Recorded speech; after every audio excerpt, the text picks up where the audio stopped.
We arrived in New Orleans, went to some place called the Pussycat Bar, I think, and we tried to close it up, but then we found out that nothing closes in New Orleans, so we gave up and went back to the hotel about, I think, 5 in the morning, and I think we were scheduled for a presentation at 7 that morning. We were the only ones that arrived. Everybody else that was supposed to arrive didn't arrive, and we never missed anything, but we never slept. And our motto, which Sandi actually initiated, was, "We'll sleep when we're dead." She has a real zest for life, most definitely, and she gets everything out of it. She enjoys people, always loved her patients, and that was always obvious. She really cares. Like, I know she cares about the people that she represents, and she cares about the patients. I think it was recognized very early amongst her colleagues at Health Sciences that Sandi had a real presence and a real ability to reach people and a real ability to command a room. She just has a real physical presence to her, and that's not something you can teach or manufacture. You either have it or you don't. She can't stand injustice and she can't stand suffering, and she has always been someone who deals with that by trying to affect change and make it better. She wanted nurses to have a voice. I think sometimes in the ER we didn't always feel like we had a voice, and I think that's one of the things that drew her into being president. We are nurses, and when patient care is threatened, we do what we do. We stand up, we mobilize, we are relentless. I first met Sandi at the bargaining table to negotiate a contract for the Nurses Union, and I believe that was in 2001 into 2002. I watched her over that year, and I learned from her. She had the ability to influence people very easily, and she was very likable.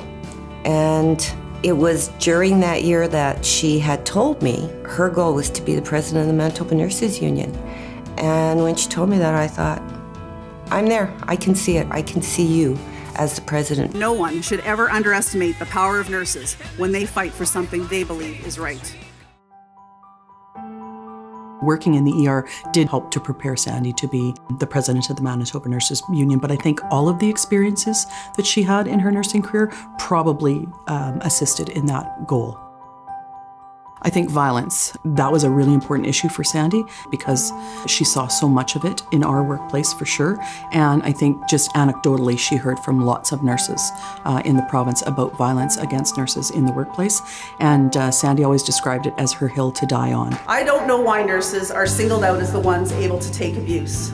I'm sure anyone hitting or abusing a police officer would get a quick lesson in law. Why are we exempt?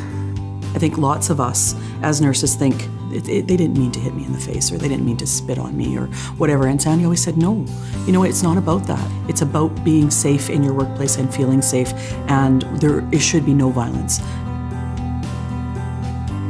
You know, the whole work on the PTSD initiative was to try and get people to recognize we have these things inside of us, and trying to bring that to light, I think, is very important because we work in an area and in a career where you see the most joyous things in people's lives, and you also see the most devastating. And being able to manage the most devastating is something that really needs attention turned to it.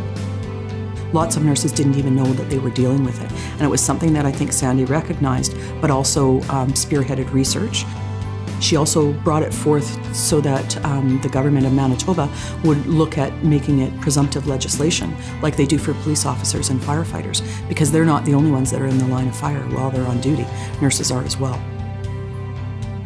I think she's able to shine a light on things without making nurses seem like they're victimized or powerless, but at the same time still advocates very strongly. She worked in urban care and tertiary care, but she understood what it meant to not have the resources that we have in the city, and I think that was a really big bridge to build as well.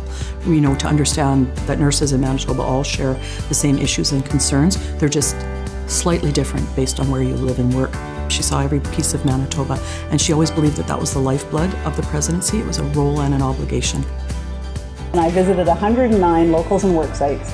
The tour was an amazing experience. I got to meet thousands of nurses across this province and see where they work. She's engaging. You know, people want to work with Sandi and for Sandi, and I think that's really important. I think she's youthful and current. I think that has made her a great leader. And she does it all with a smile and a sense of humor, which makes it better as well. Gonna miss that. I hope, first of all, that when she reflects back, she personally can say to herself, I did good. And I believe that Sandi can do that. I hope she gets to see all the world that she hasn't seen as president.